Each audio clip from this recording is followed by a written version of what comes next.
आपके डिसन DC08 में filter बदलने पर अजीब आवाज आ रही है।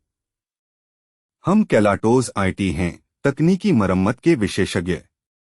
हम आपके डिवाइस को आपके दरवाजे से लेते हैं, मुफ्त निदान करते हैं और किसी भी मरम्मत से पहले कोटेशन भेजते हैं।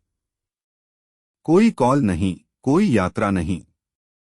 हम मैड्रिड में कैल जोक्विन मरिया लोपेस 26 पर हैं। विवरण में लिंक।